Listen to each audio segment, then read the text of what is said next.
Next question is from Ultimate Personal Training in Cyprus. It says, here's a good one. People, including myself, want to know if on long-term prescribed TRT and up the dose to a 16-week or so cycle, would one just drop down to TRT again without any PCT or with PCT? He talks a little bit more. He goes on, talks about how he does 2 cycles of 12 weeks a year, and basically, should he go straight back to his TRT dosage after he finishes that cycle? And does he need anything? Would you think he would need anything else? I'll let you go first, Brett. Well, I wouldn't consider yourself lifelong TRT if you're just running cycles in between. Yeah. That's all it is. I mean, that's what bodybuilders do right now. You cruise and then you blast for a show. Then you cruise, then you blast for a show. That's what we all do. So you're pretty much just describing that. So I mean, you don't, if you're a lifelong TRT, then why would you ever do a post cycle? You know what I mean? Like if you're not trying to go back to natural levels, if you're, you just stated that you're not going to come off TRT, then, there's no point in then trying to bring your natural testosterone back through a full, HCG Clomid cycle. I wouldn't say it's necessary. Just go back down to your what you consider your TRT dosage and maybe speak to a doctor that will tell you what a real TRT dosage is and chill there. I think he said 250 milligrams. I don't know where I put the question. Back to 250. But is that for that's the thing though? That's you hear that on the internet. Like, oh, a TRT dosage is 250. You don't know what your TRT dosage is. That's the purpose of having a doctor clinic that has no test. It's based off your blood work. Some people's TRT dosage is 100 milligrams, some is 125, maybe 200, but like not just because fucking Joe from the gym said that, hey, you need to be on TRT 250 a week, one shot, and then you run that for 6 or 8 weeks, and then you can blast again. No, that's not true TRT. Yeah, and the thing is as well, like everyone's body, like you said, you converts a certain amount to estrogen, converts a certain amount to whatever, and you only absorb so much. So I think, yeah, like you said, it's different from person to person, and that's, I think, the sort of important factor with that. And when he says PCT, he might mean just maybe like as he comes off, maybe adding in, not comes off, goes down to a TRT dosage. Do you guys would you ever increase like a Arimidex or add in a Arimidex if you're going down to like a cruise sort of level? I'll go for you, Marty.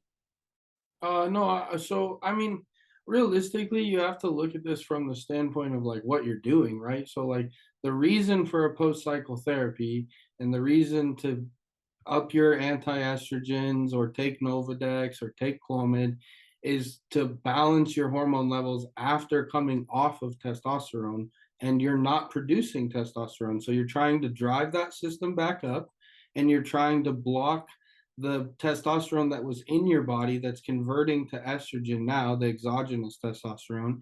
You're either trying to block it or kill it with the anti-estrogen / serum that you're using. So like really you need to know the science of why you're doing these things. And like Brett said, if you're not coming completely off, then there's no reason to turn your system back on, because that's not doing anything for you, because you're going to shut it right back off when you do another shot of TRT.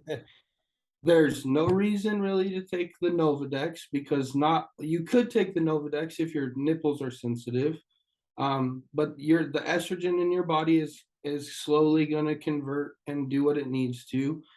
You might need an anti-estrogen. This is going to be person dependent. As you come down, maybe the conversion gets really high and your body doesn't do a good job of breaking it down, then maybe you need to take more anti-estrogen.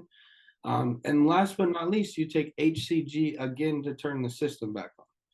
The only thing that I think matters in this whole conversation, if you're worried about any of this, is if you're doing TRT, you don't need to worry about that shit.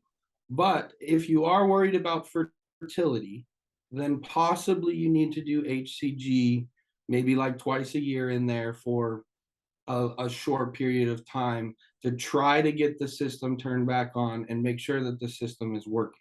Other than that, it doesn't matter. And even then, I'm still going to say, like for me, I'm not taking HCG in between. I'll worry about that shit in 5 years when I'm ready to have a kid. I'm ready to sit down and work that system and get that system turned back on in the right way. Yeah. How do you feel on HCG? Like, because I've heard some people say they get like when they're on cycle, just say like they're having like performance issues. Do you think it helps with that sort of stuff? Because I've heard sort of reports of that. Well, personally, I've never had that issue, so I have no idea in that sense. I've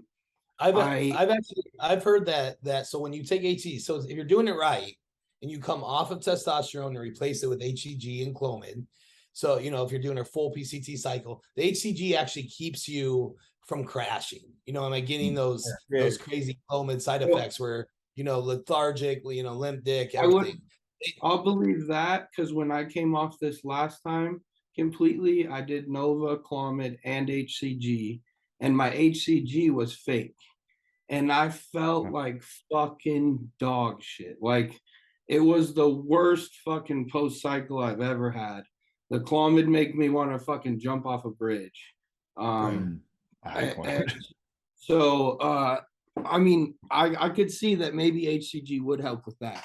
But I don't know. By the time that balances out, and like, what I mean? Like, you're losing those effects of the HCG, it's usually 8 weeks anyway. So then most people get back on the cycle. So then, like, that's the purpose. That's balance it out and not crash as hard. But it's also obviously turning your nuts on too. Yeah. Definitely. Like I was on like sort of just a replacement dose, and I'd literally do what that guy did. Would basically go on a cycle for a little bit, then go down to a replacement dose for years. Because just for whatever reason, I think it's because when I was natural, I pushed myself in a prep to where I just got really like I just pushed myself beyond where I probably should as a natural. And after the comp felt great, and then just 6 months afterwards, I just started crashing, no sex drive whatsoever. Then went to the doctor, and basically they thought something was going to be wrong with me, but then eventually a doctor just prescribed me testosterone. He sort of had no idea, but he was just like, "Oh yeah, we can give that a go." I'm like, all right. Have you ever seen this before? Yeah, he had no idea. Honestly, I went in there and I said, "Oh, I think it's called Sustanon 250 or something like that." And he's like, "Oh, how do you spell it?" And I just spelled it out to him, and because that's what I knew people got from pharmacies and all that sort of stuff that got replacement down here. And then he goes, "Oh yeah," and he gave it a quick read about a paragraph, and then he just prescribed it straight away. Unfortunately, though, he ended up moving states, so I couldn't see him again. But it was actually a reasonable price back then. But then they jacked the price up like to about 7-8 times what it actually cost beforehand. But yeah, so I was doing that for years, and then I came off, and my levels were low naturally. And then when I came off, I did the HCG, the Clomid, and the Nolvadex. And while I was on the HCG, I felt fucking incredible. Like I just felt so happy. Like I had more sex drive and everything than even when I was on cycle. I was like, this is fucking amazing. But then as soon as the Clomid came in, I fucking hated it. It was like, that was the worst shit. Well, I mean, it worked because I bounced back. I got my levels done, and they were around, my free testosterone was around 500 and something or something like that, where beforehand it was like around 50. Like when I was 20 years old compared to 26 at 500-ish. But Nathan, have you ever, what do you do in terms of that? Like if you go down to a cruise sort of a dose or a replacement dose or whatever, do you change anything up, in terms of like Nolva, Arimidex, any stuff like that?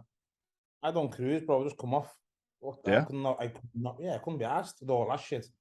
I'm just a fucking simple ass run-of-the-mill person, mate. I could not be asked coming off. I'm still shagging. I'm still shagging, mate, morning and night. So I don't crash. In the gym, people go, "Oh, I'm crashing." I get down. I don't, mate. I just don't crash. I'm still as strong. My dick's still hard. So I just fucking come off, innit? I have no other reason. I probably done HCG once in my life to try it. Found nothing from it. So I thought, this is fucking pointless. What's the point in fucking taking that? And then I take a Arimidex and stuff pre-show contest, obviously. But when I was younger, I took it because I had bitch tits. And after I got my tits done, my methodology in my stupid head was, I have no reason to take Arimidex no more. I can just eat more. I can eat more. As long as I don't get gyno, I'm doing whatever I want. Yeah, so after I got my tits done, I was like, I don't need no more fucking Arimidex. I just take more time. I was like, rather than take a tablet of Arimidex, I take extra oxy. Do you know what I mean? Extra Napolon. So for fuck it, started taking them, and then just kept on doing it. Fuck it, can't get bitch tits no more. So fuck it. But I only really take it, like I said, maybe before contest and that when I'm told to. Obviously, don't know what, as I get older, I might need to, but fertility wise, mate. I fucking seen the size of my fucking son. He's a pure sus baby, mate. Spat him out in about fucking 2.5 times a week. You know what I mean? He's a fucking giant. So I have no issues on putting it up there, mate, and fucking splatting kids out. So for me, it's not an issue. Like, so I'm fucking fairly sound. Might have more around the world. Like, I don't know. I'm not too sure, but well, I've seen a few like interviews with Ronnie that he says, and I'm sure Martin, you've seen this. Ronnie says that like every year after the Olympia, he would just go off, just completely cold turkey, and he never had any issues, or he maybe just dealt with it differently. But he would go off, and he fucking 8 daughters. You know what I mean? So maybe that's part of it too. I mean, yeah, but you only have daughters that way. But he always stayed that. Yeah, that's what they do, man. That's what Branch had me do this year. It's what Branch did. It's what Ronnie did. Like, I mean, just like you and I've always talked about, and like most of the people that follow me know, like, there's nothing I hate more than doing a shot.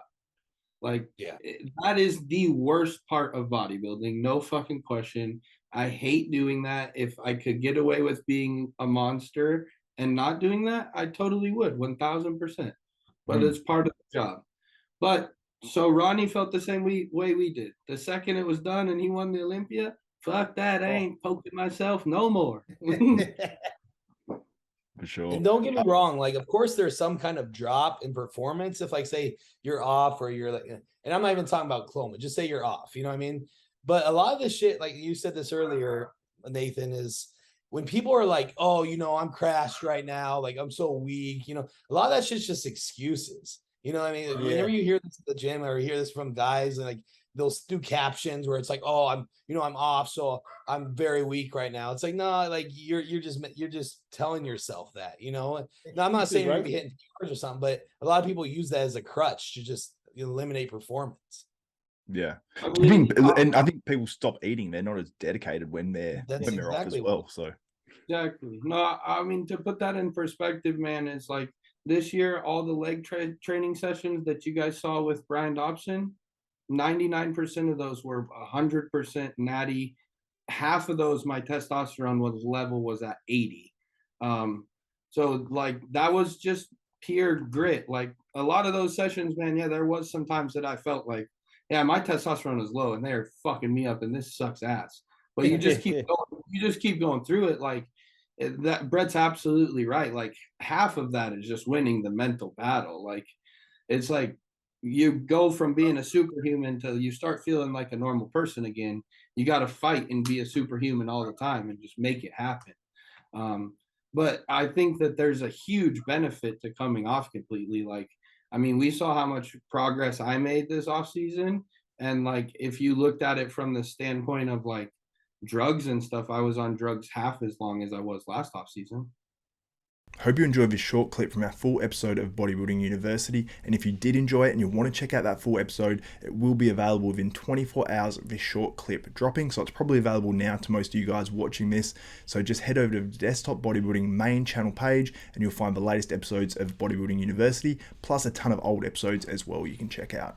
So anyway, if you did enjoy this short clip, give a video a thumbs up, smash that like button, also subscribe and hit the notification bell button. That way you'll be notified of every video that goes up from myself, Xavier Wills at Desktop Bodybuilding, and you won't miss out on another episode of Bodybuilding University.